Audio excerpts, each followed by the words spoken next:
ಗುಜರಾತ್ನ ಅಹಮದಾಬಾದ್ನಿಂದ ಲಂಡನ್ನ ಗ್ಯಾಟ್ವಿಕ್ಗೆ ಹಾರಾಟ ನಡೆಸುತ್ತಿದ್ದ AI-171 ವಿಮಾನ ಟೇಕ್ ಆಫ್ ಆದ ಬೆನ್ನಲ್ಲೇ ಅಪಘಾತಕ್ಕೀಡಾಗಿದೆ. ವಿಮಾನದಲ್ಲಿ 242 ಪ್ರಯಾಣಿಕರಿದ್ದರು ಎಂದು ಏರ್ ಇಂಡಿಯಾ ದೃಢಪಡಿಸಿದೆ.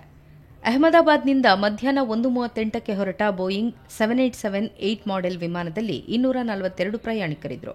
ಅವರಲ್ಲಿ 169 ಭಾರತೀಯರು, 53 ಮಂದಿ ಬ್ರಿಟಿಷ್, ಓರ್ವ ಕೆನಡಾ ಪ್ರಜೆ ಮತ್ತು 7 ಮಂದಿ ಪೋರ್ಚುಗೀಸ್ ಪ್ರಜೆಗಳಿದ್ದರು ಎಂದು ತಿಳಿಸಿದೆ. ಗಾಯಾಳುಗಳನ್ನು ಸ್ಥಳೀಯ ಆಸ್ಪತ್ರೆಗಳಿಗೆ ಕರೆದೊಯ್ಯಲಾಗುತ್ತಿದೆ. ಘಟನೆ ಬಗ್ಗೆ ನಡೆಯುವ ತನಿಖೆಗೆ ಸಂಪೂರ್ಣ ಸಹಕಾರ ನೀಡೋದಾಗಿ ಏರ್ ಇಂಡಿಯಾ ತಿಳಿಸಿದೆ. ಅಪಘಾತಕ್ಕೀಡಾದ ವಿಮಾನದ ಭಾಗಗಳಿಂದ ಹೊಗೆ ಬರುತ್ತಿರುವ ದೃಶ್ಯಗಳು ಸಾಮಾಜಿಕ ಜಾಲತಾಣಗಳಲ್ಲಿ ವೈರಲ್ ಆಗಿದೆ. ಟೇಕ್ ಆಫ್ ಆಗುವ ಸಮಯದಲ್ಲಿ ಅಪಘಾತ ಸಂಭವಿಸಿದೆ ಎಂದು ಆರಂಭಿಕ ವರದಿಗಳು ತಿಳಿಸಿವೆ. ಇನ್ನು ಪತನಗೊಂಡ ಏರ್ ಇಂಡಿಯಾ ವಿಮಾನದಲ್ಲಿ ಗುಜರಾತ್ನ ಮಾಜಿ ಸಿಎಂ ವಿಜಯ್ ರೂಪಾನಿ ಪ್ರಯಾಣಿಸುತ್ತಿದ್ದರು ಎಂಬ ಮಾಹಿತಿ ಲಭ್ಯವಾಗಿದೆ. ತಾಂತ್ರಿಕ ದೋಷದಿಂದಾಗಿ ವಿಮಾನ ಪತನಗೊಂಡು ಜನವಸತಿ ಕಟ್ಟಡದ ಮೇಲೆ ಬಿದ್ದಿದೆ ಎಂಬ ಮಾಹಿತಿ ಲಭಿಸಿದೆ. ಅಪಘಾತದ ನಂತರ 7 ಅಗ್ನಿಶಾಮಕ ದಳ ವಾಹನಗಳು ಸೇರಿದಂತೆ ತುರ್ತು ಸೇವೆ ಸ್ಥಳಕ್ಕೆ ಧಾವಿಸಿದವು.